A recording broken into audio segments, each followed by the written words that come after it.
MP board कक्षा 10वीं वाले सभी विद्यार्थियों का यहाँ पर सामाजिक विज्ञान का पूरा पेपर और उसका सॉल्यूशन आ चुका है, जो आपको परीक्षा में माय डियर फ्रेंड्स 100% देखने को मिलेगा। तो आप सभी बच्चों को इस पूरे के पूरे पेपर को ध्यान से देखना है और अच्छे से याद आपको कर लेना है। आप जानते हैं कि जितने भी विषय आपके 4 सब्जेक्ट के पेपर हुए, मैंने जो वीडियो बनाए हैं उनमें से 95% पेपर छपे हैं। अब पुनः मैं आपसे वादा करता हूं कि ये सामाजिक विज्ञान का पेपर भी बाहर नहीं जाने दूंगा। एक और बात बोल रहा हूं कि लाइव क्लास में ज़रूर एक बार बैठ जाना। इस पूरे के पूरे पेपर को ध्यान से देखना है, क्योंकि पूरा का पूरा पेपर है जो कि आपको परीक्षा में दिया जाएगा और आपसे पूछा जाएगा। क्वेश्चन आप देखिएगा, आपकी स्क्रीन के सामने क्वेश्चन आ चुके हैं जो कि आपको परीक्षा में दिए जाएंगे और साथ ही प्यारे विद्यार्थियों ये प्रश्न आपसे पूछे भी जाएंगे। क्वेश्चन आपसे पूछा जाएगा, ब्रेटन वुड्स सम्मेलन में किस संस्था की स्थापना होती है। प्यारे विद्यार्थियों, इस क्वेश्चन को ध्यान से देखना है और अच्छे से इस क्वेश्चन को याद कर लेना है। तो यहाँ पर जो हमारा सही उत्तर होगा वो क्या हो जाएगा, अंतर्राष्ट्रीय मुद्रा कोष की स्थापना होती है ब्रेटन वुड्स सम्मेलन में। ठीक है, तो इसमें आपको लिखना है अंतर्राष्ट्रीय मुद्रा कोष। वहीं अगला क्वेश्चन आएगा परीक्षा में, सरकार द्वारा व्यापार अवरोधकों तथा प्रतिबंधों को हटाने की जो प्रक्रिया होती है उसे क्या कहते हैं। तो उसे बोला जाता है उदारीकरण। क्या बोला जाता है, उदारीकरण बोला जाता है सरकार के द्वारा व्यापार अवरोधकों तथा प्रतिबंधों को हटाने वाली प्रक्रिया को। संयुक्त राज्य अमेरिका में कौन सी शासन व्यवस्था है। तो संयुक्त राज्य अमेरिका में द्विदलीय शासन व्यवस्था है। तो इसमें आपको क्या लिखना है, द्विदलीय शासन व्यवस्था। अगला देखिएगा, जितने भी स्टूडेंट्स हमारे साथ नए जुड़े हुए हैं तो प्यारे विद्यार्थियों चैनल को सब्सक्राइब जरूर करके रखें, क्योंकि आपको मेरे द्वारा जो प्रश्न पत्र बताए जा रहे हैं इन्हीं में से 100% प्रश्न देखने को मिलेंगे। ये मेरा आप सभी बच्चों से वादा है। जल्दी से सभी बच्चे वीडियो को लाइक कर चैनल को सब्सक्राइब आप जरूर करें। ईटी पॉल म्यूजिक कंपनी ने नई सदी का उदय शीर्षक से एक संगीत की किताब प्रकाशित की थी। तो ये प्रकाशित कब हुई थी, सन 1900 में।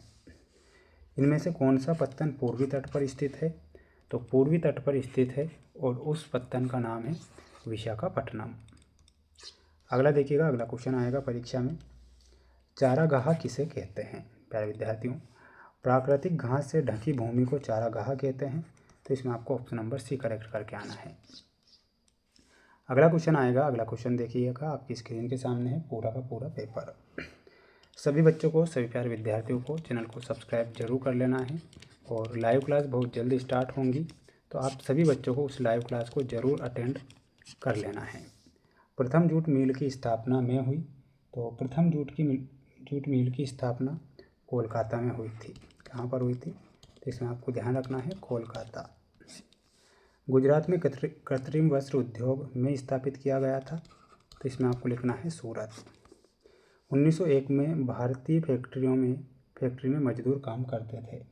तो कितने करते थे, तो इसमें आपको लिखना है 5,84,000। एक प्रजातांत्रिक सरकार के प्रति उत्तरदायी होती है।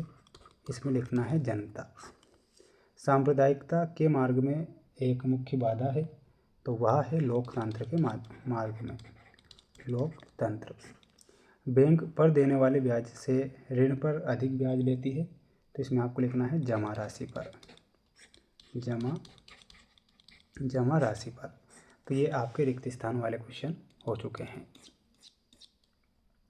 अगला क्वेश्चन आएगा जिसमें आपको सत्य असत्य चुनकर लिखना है। मध्य प्रदेश में स्थायी वनों के अंतर्गत सर्वाधिक वन क्षेत्र आते हैं। तो बिल्कुल ये आपको क्या लिखना है, सत्य। JN टाटा ने जमशेदपुर में भारत का प्रथम इस्पात कारखाना खोला था। तो बिल्कुल ये सत्य होगा। 19वीं सदी की शुरुआत तक पूरे इंग्लैंड में भाप के सिर्फ 120 इंजन थे। तो इसमें आपको क्या लिखना है, असत्य लिखना है। नागरिकों की गरिमा तथा स्वतंत्रता के लिए राजतंत्र प्रणाली सबसे अच्छी है, नहीं, गलत होगा, असत्य। भारत में पड़ोसी देशों में मानव विकास के लिहाज से नेपाल की स्थिति अच्छी है। तो असत्य होगा। छोटा नागपुर का पठार खनिज संपदा में भारत का सबसे संपन्न क्षेत्र है। तो बिल्कुल ये आपको क्या लिखना है, सत्य लिखना है। तो ये हो गए आपके सत्य असत्य वाले क्वेश्चन। अगला क्वेश्चन देखिएगा, अगला क्वेश्चन है आपकी ये जोड़ी है जो कि आपको परीक्षा में दी जाएगी और ये पूरी की पूरी जोड़ी जो आपसे पूछी जाएगी। तो ध्यान से इस पूरी जोड़ी को मैं आपको मिलाकर बता देता हूँ। कहवा उत्पादक राज्य। तो कहवा उत्पादक राज्य कौन सा है, तो इसमें आपको मिलाना रहेगा और वह राज्य है कर्नाटक। ठीक है, कर्नाटक। जलियांवाला बाग में हो जाएगा आपका जनरल डायर। Roulette act 1919। ठीक है। बेल्जियम की भाषा में मिलाना है फ्रेंच और डच। फोर्ड मोटर्स भारत में आई थी 1995 में। और प्राथमिक क्षेत्र में हो जाएगा कृषि, खनन, डेयरी और मत्स्यायन। तो ये आपकी जोड़ी है। सभी बच्चों को, सभी प्यारे विद्यार्थियों को चैनल को सब्सक्राइब जरूर करके रखना है, जितने भी विद्यार्थी वीडियो को देख रहे हैं। तो यहाँ पर देखिएगा एक और क्वेश्चन छूट रहा है हमारा, सामुदायिक सरकार। तो सामुदायिक सरकार में हो जाएगा बेल्जियम। ठीक है। नेक्स्ट क्वेश्चन है, एक वाक्य में उत्तर दीजिए वाले क्वेश्चन। टिहरी बांध कहाँ और किस नदी पर बनाया गया है? प्यारे विद्यार्थियों, टिहरी जो बांध है वो कहाँ पर है, इसमें आपको ध्यान रखना है। वो है उत्तराखंड में स्थित। नदी कौन सी हो जाएगी, तो नदी में आपको लिखना है भागीरथी नदी। ठीक है, इसमें आप भागीरथी लिखेंगे। परमाणु ऊर्जा के दो प्रमुख खनिज कौन कौन से हैं, तो दो खनिज के बारे में पूछा है।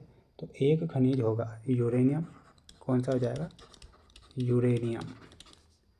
दूसरा खनिज हो जाएगा थोरियम, क्या हो जाएगा, थोरियम। श्रीलंका किस वर्ष स्वतंत्र राष्ट्र बना था? तो प्यारे विद्यार्थियों, श्रीलंका जो है 1948 में स्वतंत्र राष्ट्र बनता है। किन्हीं ऐसे देश का नाम बताइए जिसमें बहुत अधिक आर्थिक असमानता पाई जाती है, तो वो है बांग्लादेश।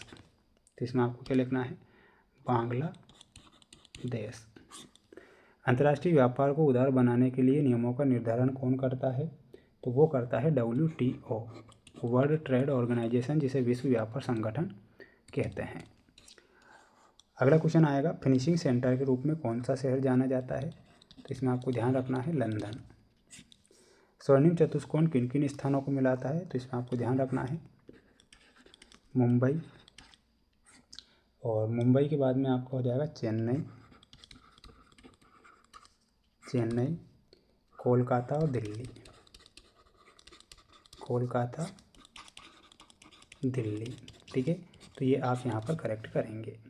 जितने भी स्टूडेंट्स वीडियो को देख रहे हैं, तो सभी बच्चों को चैनल को सब्सक्राइब करके रखना है। प्यारे विद्यार्थियों, आप सभी बच्चों के लिए लाइव जो क्लास रहेगी बहुत जल्द स्टार्ट होंगी आप सभी छात्रों के लिए, जिसमें वो सभी क्वेश्चन बता दूंगा जो परीक्षा में बनते हैं। और ये जो क्वेश्चन मैंने बताए हैं ये भी काफ़ी महत्वपूर्ण और इम्पोर्टेंट क्वेश्चन हैं, इन्हें आप ज़रूर पढ़ें और अपनी तैयारी को मजबूत करें।